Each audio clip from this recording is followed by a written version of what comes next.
Bulchiinsa naannoo Amaaraa godina Goojjam Bahaa aanaa Sinaan keessatti roobii darbe ajjeechaan barsiisota lamarratti raawwatame hojjetoota manneen barnootaa naannoo biratti sodaa fi yaaddoo uumeeraa jedhu barsiisonni iddoo sana jiran.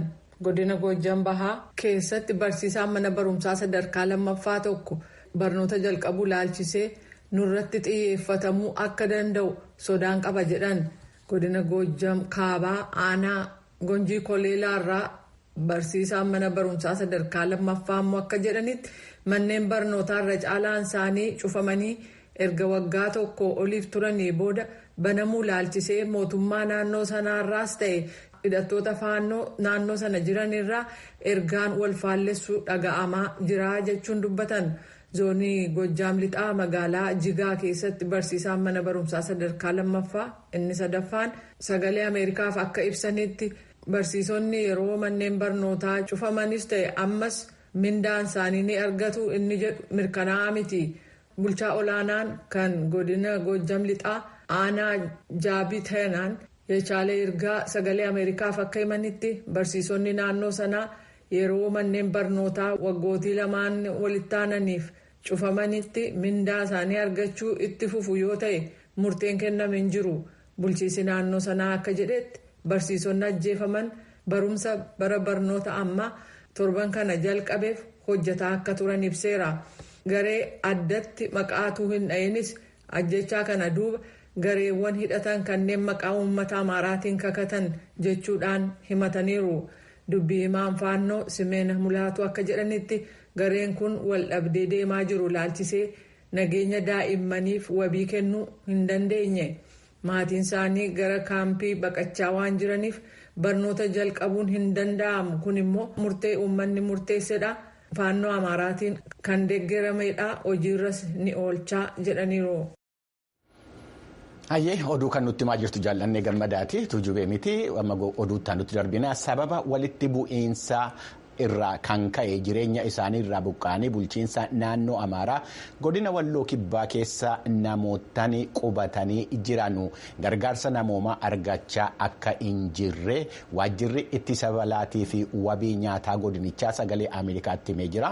Itti gaafatamaan waajjirichaa obbo Alii Saayidii akka jedhanitti namootaan bakka adda addaa irraa buqqa'anii buufataalee godinicha keessa jiranu 11 keessa qubatanii jiranuu fi 43 ta'anu ji'a adoolessaa darbee kaasee gargaarsa namoomaa hin arganne. Komishinii hoggansaa sodaa balaa Itiyoophiyaatti itti gaafatamaa quunnamtii kan ta'an obbo Attaallal Abwaay raabsi gargaarsaa guyyoottan 45tti al tokko waan taasifamaa jiru ibsanii sababa nageenyaatii fi geejjibaa irraa kan ka'e waan turtiin amma uumame waan ammana garmalee ta'ee miti jechuudhaan deebii kennuu isaanii Masfin Arraagee gabaasee jira. Yommuu gara oduu biraatti darbin immoo erga lolli Gaazaa keessatti jalqabame asii Israa'eel Libaanoosiin aleellaa Libaanos irratti qilleensarraa raawwachuusee jimaata har'aa ibsitee jirti. Oduun kunis kunooti bal'inaan. Miidiyaaleen Israa'el akka gabaasanitti Lebaanoon jalqaba jimaata har'aa rookeeta 150 Israa'el kaabaa irratti haleellaa kabante yoo ta'u qondaaltonni akka jedhanitti rookeetii hedduunsaa waan gidduu seenameef jecha miidhaan qaamarra ga'ee hin jiru jedhan.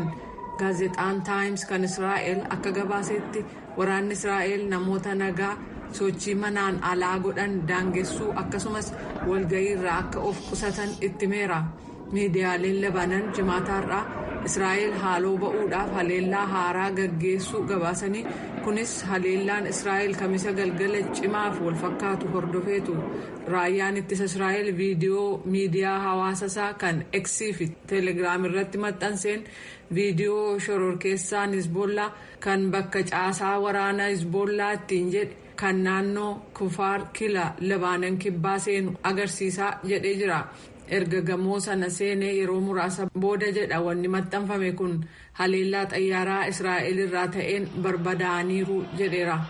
Waraanni Israa'el haleellaa xiyyeeffannoo qabu Beeruut irrattis raawwachuusaa agarsiisee jira. Tajaajilli oduu Lebaanoon marsariitii hawaasaa X irratti barreeffama baaseen suuraa haleellaa xayyaaraatiin miidhaa qaqqabe naannoo beerut keessatti fudhatame jedhee maxxanseera. Haleellaan kamiisaaf jimaataa galgalaa kun kan dhufe yeroo waamichi idil-addunyaa of qusadhaa jedhu dhaga'amaa jiruutti.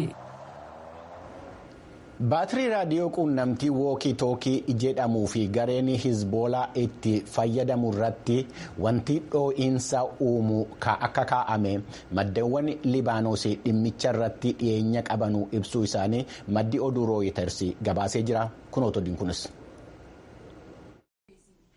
Akkaataan meeshaan dhoo'u kun baatirii keessatti walitti makame adda baasuun garmalee rakkisaa ta'eera jedha maddi kun.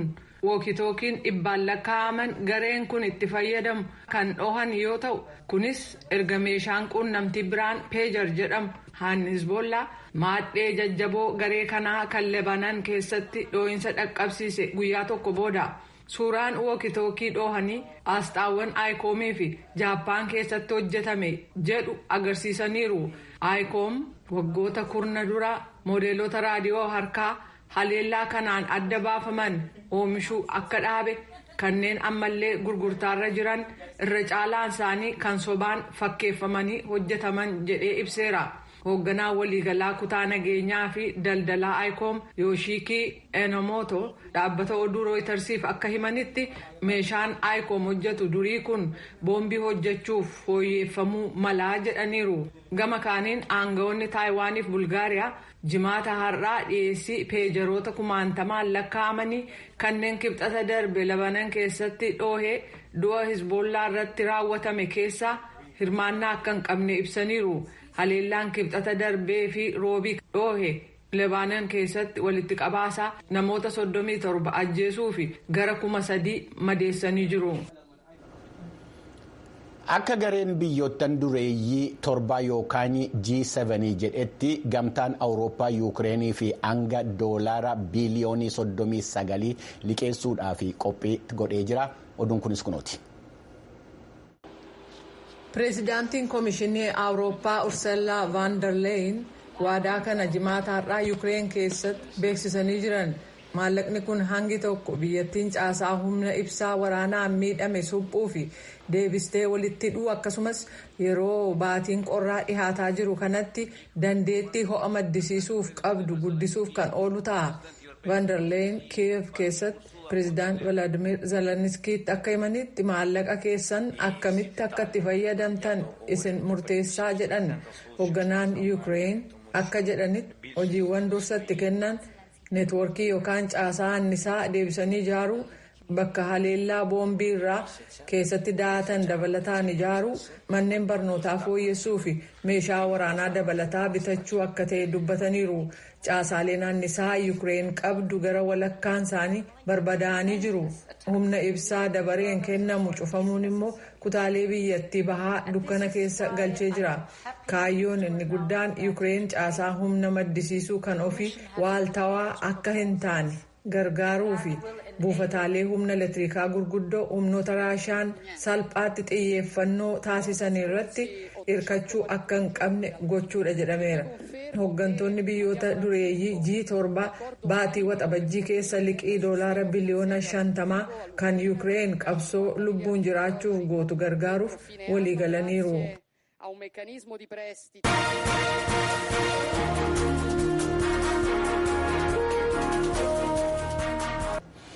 Hooggantoonni biyyoottan miseensaa dhaabbata mootummoota gamtoomanii yaa'ii isaanii marsaa 79ffaa dilbata dhufu jalqabuuf jiru.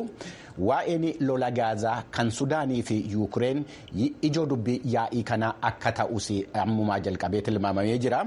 Dhaabbata mootummoota gamtoomaniitti gabaastuun sagalee Ameerikaa Margaaret Baashir gabaasa qopheessite.